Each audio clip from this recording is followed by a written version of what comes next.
This is another thing why people are not, and they don't give about your budget.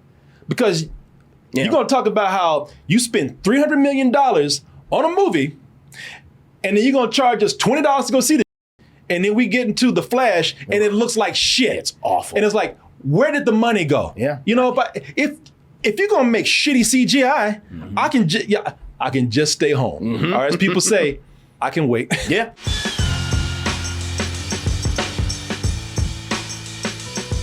Go on over to dtmerch.com. Show some love to us by getting that merch that we have available for you. Check us out. Double Toasted live in Atlanta. That's going to be September 2nd for a night of comedy games and the after party that we have going on for you. That's going to be at the Marriotta's new theater in the square. So these movies out here, they just... Oh, I know. You know what that is? Gyrating? Flopping. Oh, flopping. Sure, yeah. Hey, just flopping. Yeah, it's about Big right. movies today, man. Big movies today. You know, big movies that years ago, they would have been safe bets. Would have killed. I mean, who would have thought that an Indiana Jones movie would have flopped at the box office? Be a bomb. Yeah. Bombed at the box office. I mean, even the shittiest one did $100 million on its opening weekend. Did better. Yeah, this did what, like 60 million? 60 mil, yeah. And a movie that cost what, $300 million to make? Probably over too. What, to make Harrison Ford look 30 years old again? You know, is that how much that de-aging process took? Apparently make him look like a ghoul? Yes, to make him look like a ghoul, it cost that much money, yeah. Yeah, years ago, man, that would have been fine. Of course, you know, the big one that everybody's talking about, the one that has everybody on this discussion about things flopping, is The Flash. Yeah. You know, that was supposed to be the best superhero movie ever. And even if it wasn't, it's going to kill at the box office. It's still great, yeah. I was saying that. I mean, I was one of those people. I said, look, I don't know how the movie is, but this thing's gonna kill. It's gonna make money. It's gonna make money. It's highest grossing DC EU film. Yeah, sure. Yeah. It's probably gonna be the best performing DCE, ED, FU, whatever it is that they call themselves. Yeah, the DC. Yeah, you know, everybody's talking about how this was a guarantee to be huge, no matter what.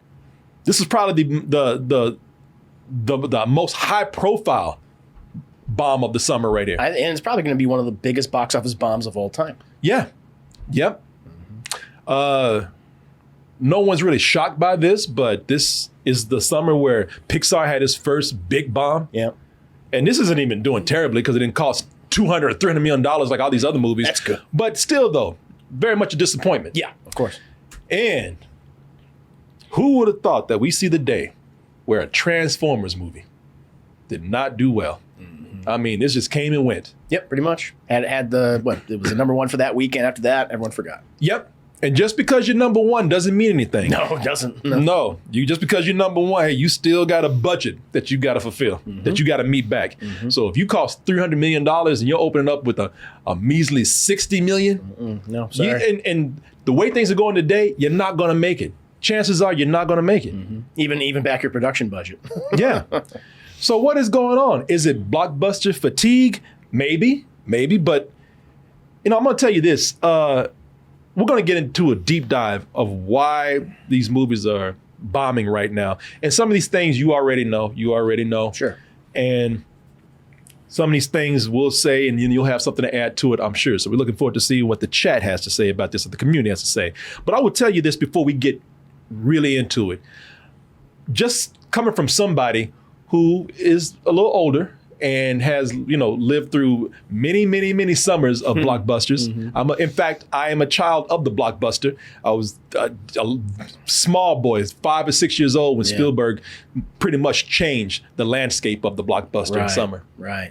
I will tell you right now, after having seen the blockbuster as we know it in its infancy, movies just don't feel that special anymore. Sure. You know, looking at these films today, you know, a Transformers movie or even an Indiana Jones movie, you know, those movies would have been events. Yep. But they don't seem eventful anymore. They don't seem special anymore. So, you know, that's coming from me, from my own experience, because when I was younger, man, you know, when you had a blockbuster come out, those movies were strategically timed to come out at a particular moment and had these huge marketing blitz to where they were must-sees. Yep. They were events. You stopped for them. Today, to get to the discussion now, something that we've been talking about. It's simply a case of too much. Oh yeah.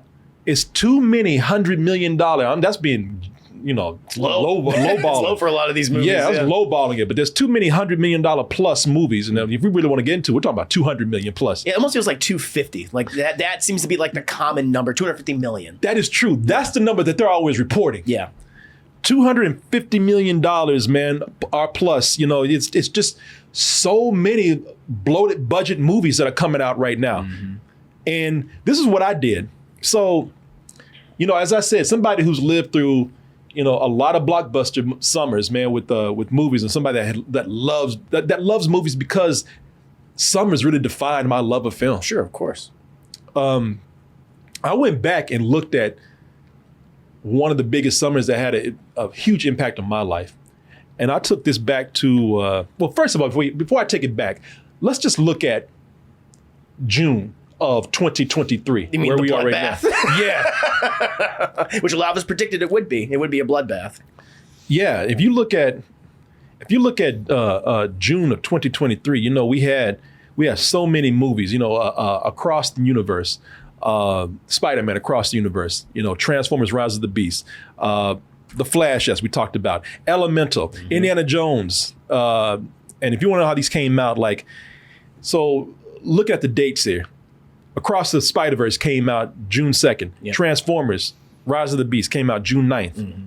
The Flash, June 16th. Elemental, also on June 16th. Yeah. They had a whole week that they could have just staggered that and released one of those. Sure. But then we go to June 30th, and that's where we end up getting Indiana Jones and the Dial of Destiny.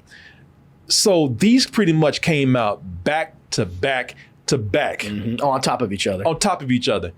So let's go back to a simpler time. Let's go back to the summer that had a huge impact on me. I was the perfect age, the perfect target audience for these blockbuster summer films. Let's go back to 1984. Okay. And in 1984, you had on June 1st, Star Trek III, The Search for Spock come out. Now, that wasn't the biggest movie of that summer. Sure. The biggest movie of that summer was Ghostbusters. Hey, anybody see a ghost? They're armed. Try to kill the maid, man. Look at that. They've almost killed a lot of people. They in that really movie. do. Yeah. Like the mayor was right about them. They were kind of a menace, man. They're a bunch of schlubs trying to be action heroes. That's what they are. Even Which part of its charm. Yeah, with that though, that is, man. Even the smartest one out of them was like just stupid. Yeah. Yeah. So Ghostbusters came out on June 8th. Now, also on June 8th, there was another big movie that came out. If you get it wet, it will multiply. All that from water? They got wet? Yeah, plain water. Now, that's Gremlins. Yeah. Now, you're probably thinking right now, well, it's the same thing. Star Trek 3 came out on June 1st, and not only did a big blockbuster come out a week later, but 2 came out on the same day, Ghostbusters and Gremlins. Right. So we seem to have the same glut that we are experiencing now. So what's the difference? Well, I'll tell you what the difference is. Sure, Ghostbusters and Gremlins were released on the same day, but after Star Trek 3 was released and after the Ghostbusters and Gremlins came out, they didn't have that much competition. That was it. That was it. Yeah. That, as far as big budget blockbusters go, that was it. The only thing there was only one other thing that was even close to being a competitor. Karate and a friend fighting always best. Yeah, I talk in broken English. It's part of his charm. Yes, it is. Because that man didn't talk like that at all. Listen, if I want a wise, sage Asian man to teach me, he better talk like that. He better talk in broken English. He's not authentic if he's not. Yeah, because if he came out to me, hey, buddy, you all right? Like, nah, you don't know shit. No. No, I want a nice racist accent when it comes to, hey, Daniel-san. I teach you a karate. Karate. Come out bowing and shit. Always bowing. It's always bowing. Hi. That's Karate Kid. Yeah, classic. So the Karate Kid, that was, you know what? Not only was that the only thing they had to deal with in June, but that came out weeks later. That came out June 22nd. So there you go. Yeah. They all had wiggle room. They all their own audiences. Yeah. Room to move. Yeah, that was it. In 1984, after that, they didn't have any other. They had some other movies that you know about that were big movies, but they weren't blockbusters. They weren't tentpole movies. Right. You had Purple Rain that came out in July, July 27th. You had Revenge of the Nerds, July 20th. Okay. Tightrope is a movie that came out. Some of y'all don't even know what that movie is. That came out in August. Okay. Those are the rest of the big movies of the summer. And that was it. That was it. July of 2023, you got Oppenheimer and Barbie coming out. Sure. And right after that, when they're done, You've no idea the power I represent and how it ends. that's Mission Impossible: Dead Reckoning, Part 1. Yeah. After, you know that, so I believe July is going to be pretty crowded too. Sure. Maybe not much as June, but it'll be crowded. Yeah, it's leveling off. But compared to years ago, like June was pretty front loaded with your big tentpole blockbusters. That's where you had your big sci-fi, your fantasy film, your big special effects film, maybe something animated, action movie, and then you got like maybe 2 or 3, and it leveled off after that, and that was it. So today, it's so crowded, man. And honestly, these movies are predicted to even do better because 1, they don't have too much competition. Right. 2, they're a little bit different, except for Mission Impossible. But everybody keeps saying that Tom Cruise is an old-fashioned entertainer, man. He's our last big movie star that's doing this kind of stuff. When And a movie star's not important anymore. No. And a lot of people are saying it's going to be their big bet for being the big movie of the summer. Super Mario Bros. I thought I might stay over tonight Why? because we're girlfriend boyfriend. To do what? I'm actually not sure. That's Barbie, man. A lot of Okay. people putting, of course, Super Mario Brothers is huge. I think that's going to be the biggest movie That's going to this probably year. be, no, that is. Yeah, that is. But that in terms is. of like for the rest of the year, sure. I mean, this is already, they're saying this is going to easily outpace Oppenheimer Oh, yeah. because there's just more broad appeal. Yeah, exactly. Everybody keeps thinking because they're movie buffs or movie fans. Everybody puts all this faith in Christopher Nolan, which he makes great films, but I wouldn't say in the last 10 years, but back in the 2000s, absolutely. Yeah. Tenet, I was not the hugest fan of. The more I think about it, the more I hate that movie. I don't like to use the word pretentious, but that is some pretentious piece of shit right there. Yeah, you look, your biggest movies in July are going to be Barbie and Mission Impossible. I Yeah. agree with that. Yeah. Yeah, that's just how it is, man. I mean, and for one, they're they're different. They're not True. They're not big. They're not big sequels. They're based on one is based on a property. One has a big director's name to it, and then Tom Cruise and Mission Impossible is well known. But people are just seeing them as being kind of different from what we just had in June. Sure, and the Mission Impossible franchise is interesting because it's reinvented itself several times. People forget, like that first movie, like the big action set piece, kind of at the end of the helicopter and the train. For the most part, it's like an action thriller. But I think over time, it's kind of become this spectacle entertainment. But it's all you have CGI effects and you have all that green screen, but a lot of that practical stuff too that feels like that kind of old fashioned movie making. It's like I want to see Tom Cruise jump off of something. That's just going to be entertaining, right? Yeah, I want to see him and those teeth just. I want to see him chopping air like he always does. Exactly. Yeah, people like that. Clearly. And also another thing that's contributing to blockbusters flopping, and we're going to get deeper into this too. Yeah.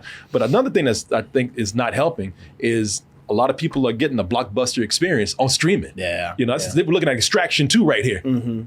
This type of movie would have starred Arnold Schwarzenegger in the 1980s or something like that. Exactly. Yeah. Exactly. And now you get it on Netflix. So it's the home releases. You're getting the blockbuster experience plus the window between home releases and theatrical is kind of narrowed Much a shorter. little bit. Yeah, now it's like 45 days for some studios, some of their platforms. And Matt, I also add that when you start releasing all these movies together, man, when these movies are coming out week after week, let's go ahead and let's talk about the price of going to the movies these days. Expensive, especially for families. Let's not ignore that it costs a shitload of money to go see a movie. Yep. Because especially if you're taking a family. $100 that night. Easy. Easy. Shit, $100 to get you what, a Pepsi? They'll get you all the tickets. Yeah, and then you got to pay for the food. Yeah. You can't, families have to pick and choose what movies they want to see now. So listen, if they go see The Flash, and because they were told that was going to be the movie to see, The greatest movie of all time. the greatest movie of all time, then they say, you know what, that's my movie budget.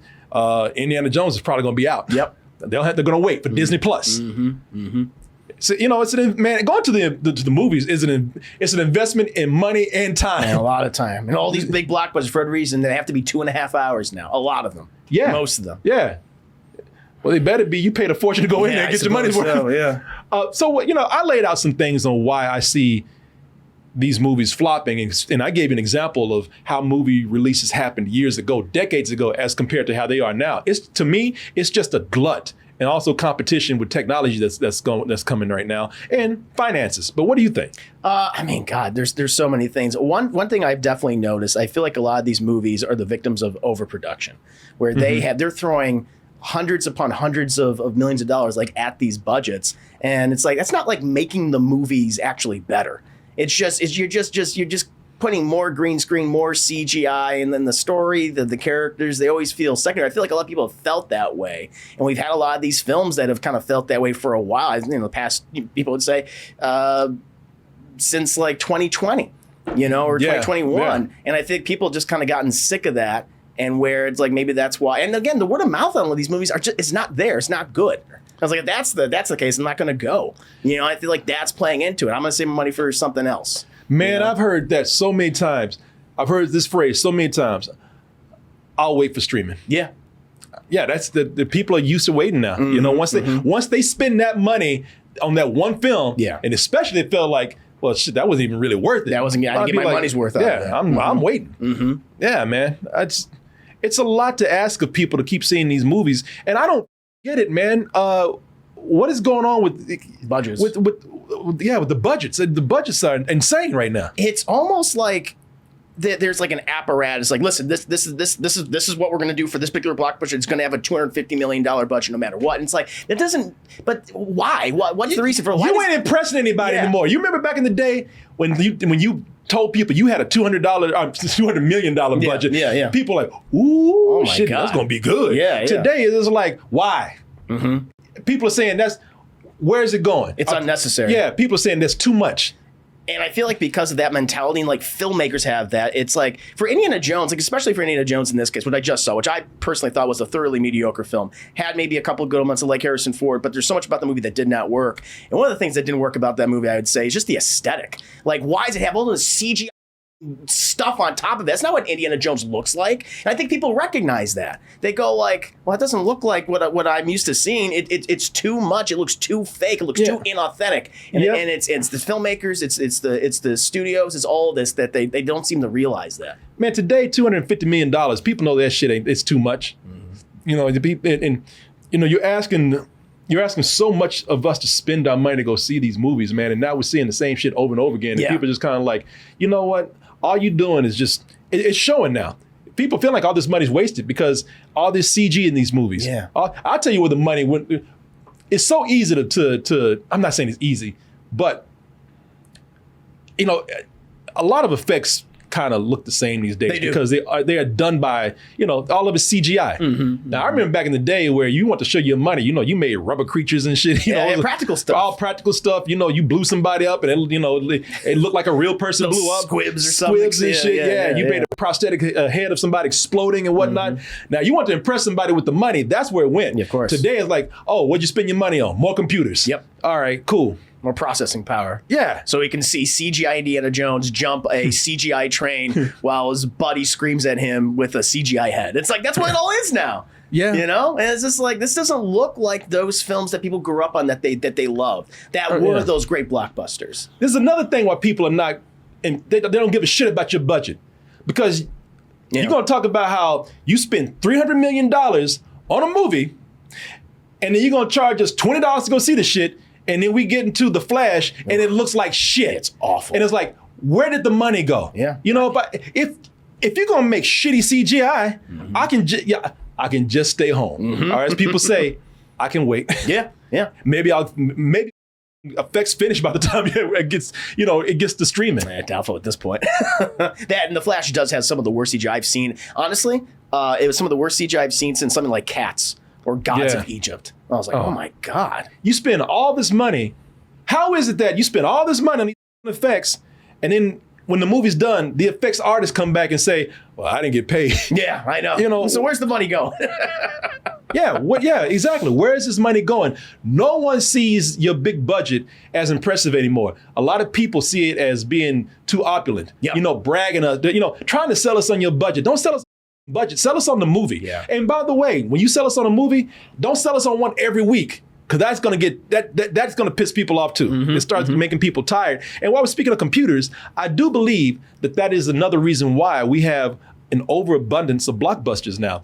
As I said, and I wasn't joking. Back when they were doing more practical effects, and I'm not one of these nerds that who's a purist about practical effects. I am not. I love CG. I do when it's done right to tell a story and it looks impressive.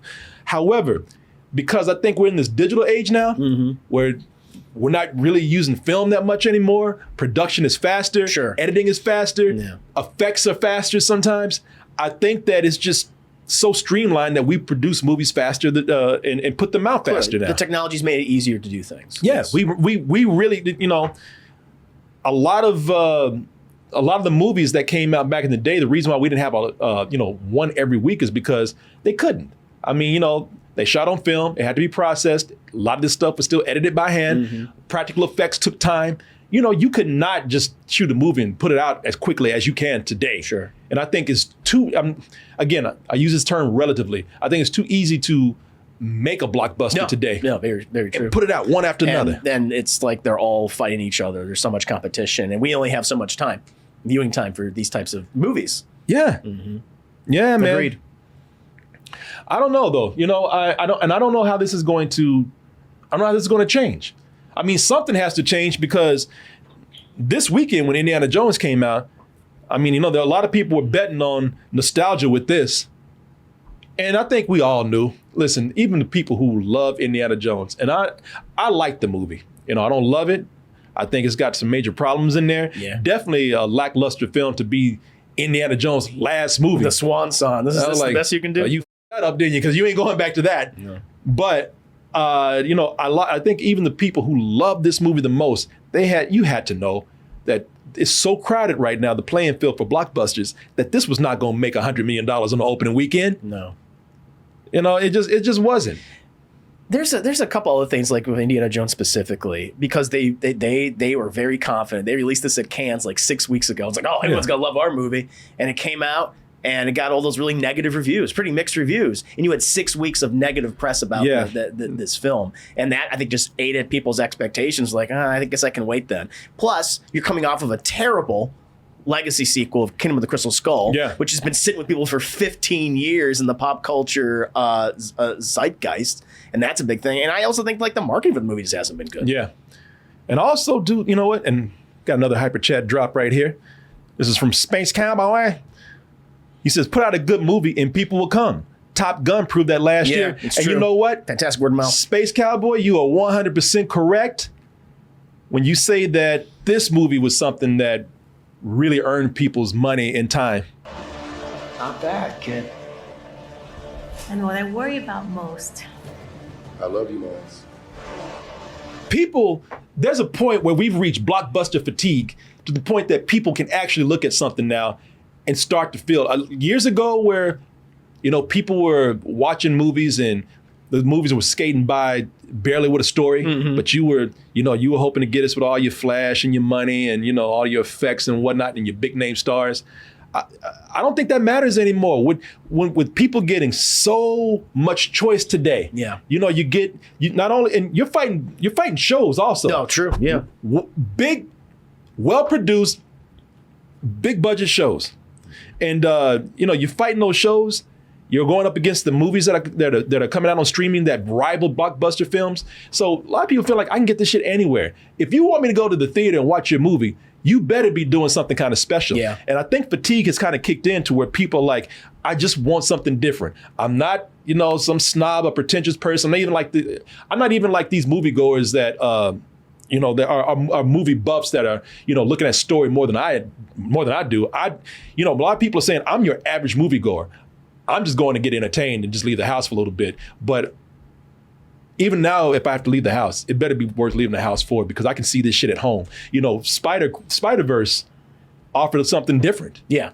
I even think that's why people are into Barbie. You know, I think people are just like, you know, It just looks like something you're not used to seeing all the time. yeah, it's just something that just feels a little different. Well, that's the benefit of like with Spider-Verse in particular. It's like its animation style. I feel like that is unique. We don't see that type of animation style on television, just a lot in theaters. Like, okay, that already stands out. But also you had years upon years. This movie is doing, commercially at the very least, is doing infinitely better than its predecessor. Because you also had years of just positive word of mouth for that film. And it's like, hey, this was a quality product right here. Yep. And so it makes you anticipate the sequel. And the sequel doesn't come out like the next year. Because like when the original movie came out in like 2018, so it's been quite some time since that. You know, it's been 5 years. No, you're right. And also consider this.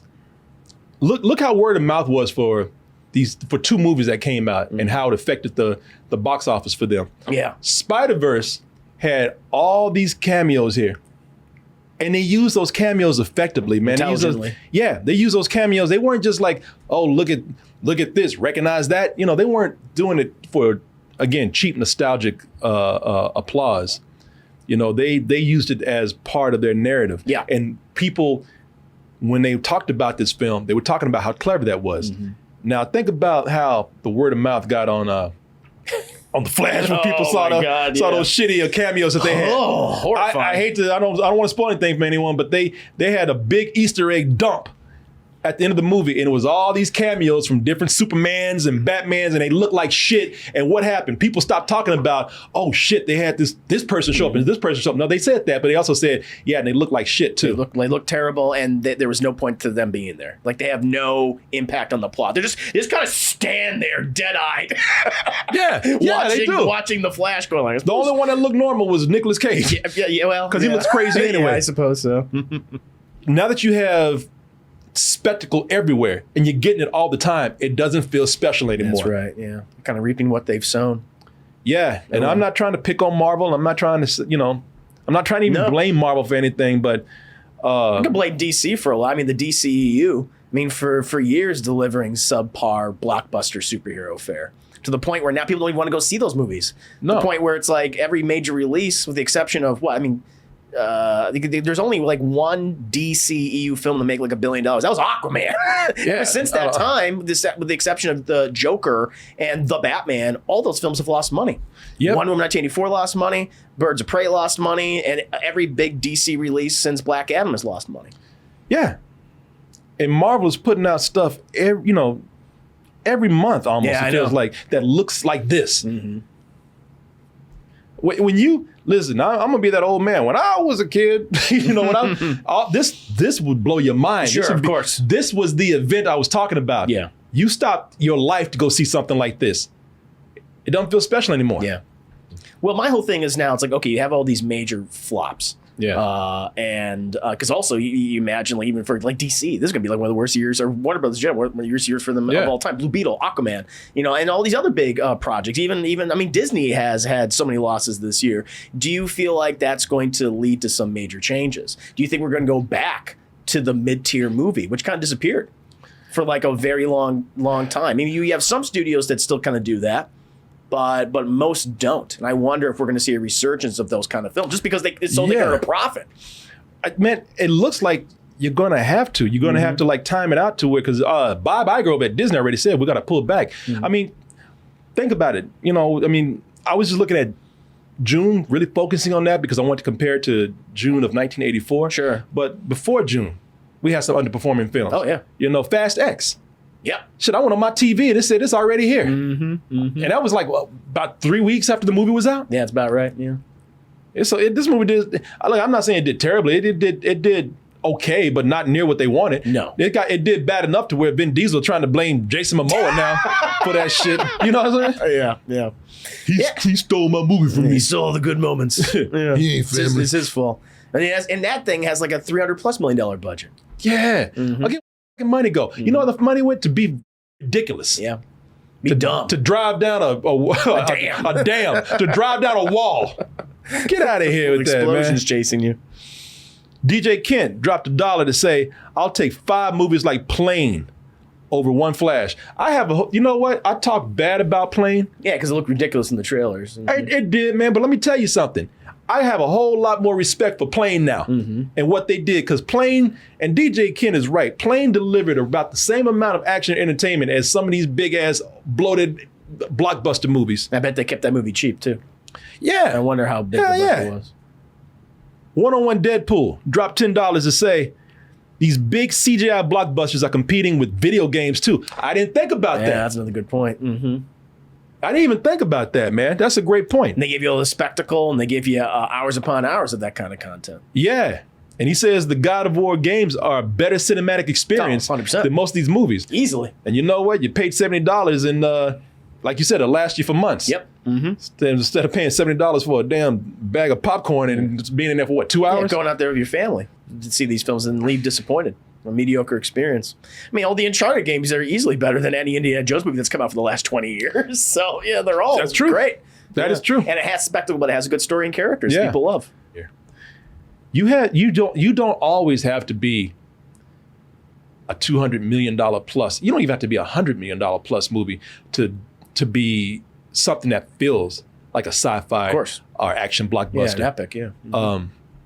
You know, I remember back in I forgot what summer this was. It was probably '86, but this movie came out, and this movie was one of the big surprises of the summer. And it was a sci-fi film. It was an action film, and it rivaled, except for maybe, again, spectacle. Still, though, in creativity, action, fun, premise, it rivaled any blockbuster that was out there. You probably know what I'm talking about. RoboCop? RoboCop. You're right. Yeah! That's right, Chris.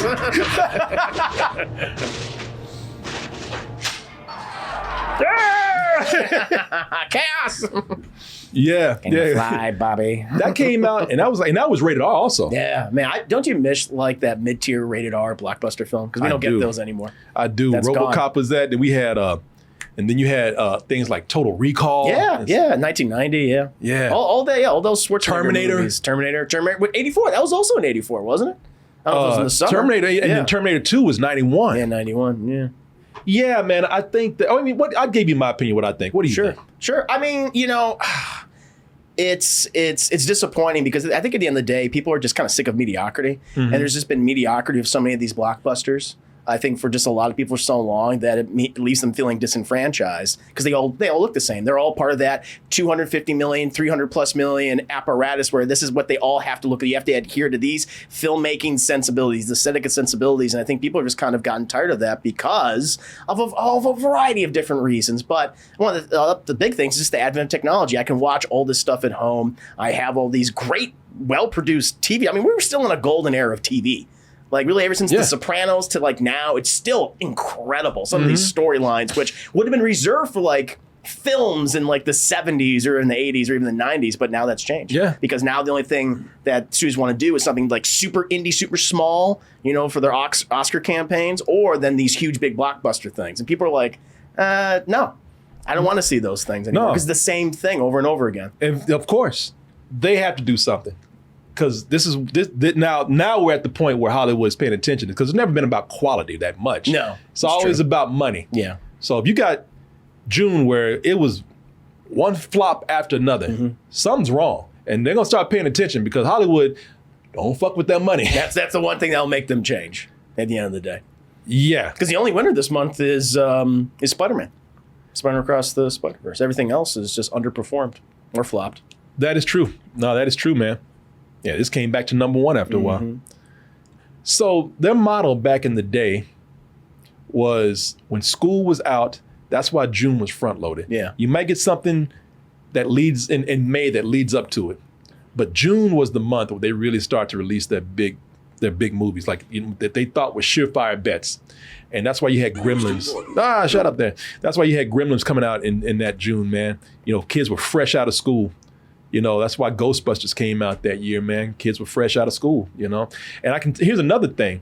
Even then, I think having those movies come out so close to each other, at one time in June did hurt them back then. I think that Star Trek 3 suffered. Yeah. Because it couldn't compete with Gremlins, and it also couldn't compete with Ghostbusters. And also, those are just better movies too.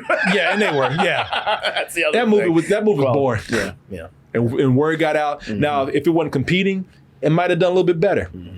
That movie, I think, was, as far as that summer goes, that movie was like in the top 10 of summer movies.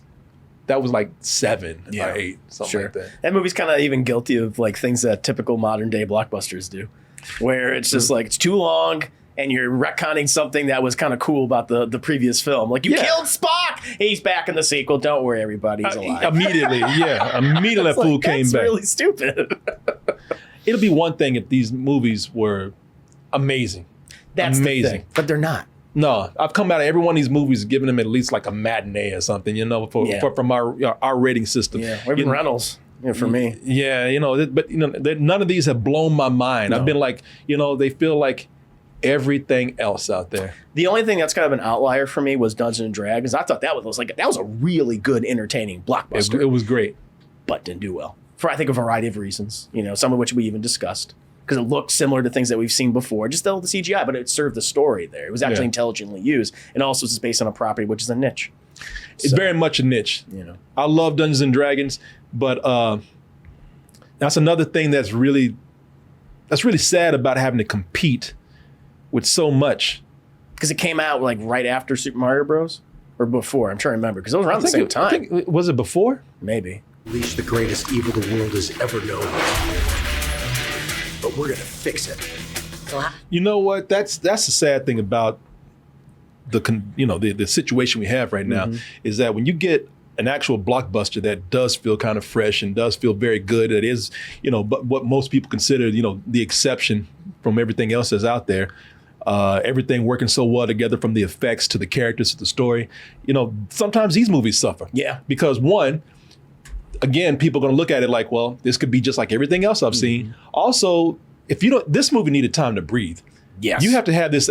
You're right. It's a niche film that, let's not also forget that this still is a kind of attached, as you say, is paying for the sins of that other shit ass Dungeons and Dragons movie 20 years ago. That's still on people's mind. How bad it was. That bad. 20 years later, people are saying, "I ain't seeing this shit." This is called Dungeons and Dragons. Last time I was the sequel. I don't need to see. Last time I was hanging out in dragons and in that dungeon, it was not a good experience. Jeremy Irons was yelling at me and made me uncomfortable. The effects were terrible. Yeah. But this needed a little time to breathe, because if there wasn't other movies coming up all of a sudden, that's it. Word of mouth probably would have helped this movie. Definitely. But other people moved on to other things so quickly. And word of mouth was great on this. It was very positive. Yeah. It's a shame. It's we gotta do something, y'all. Something's gonna have to happen, because if I was a person working in Hollywood, this Monday I would be like, after Indiana Jones, I'd be like, this shit is not working. So there you go. Yep. All right, thank you everyone. I hope you enjoyed the discussion.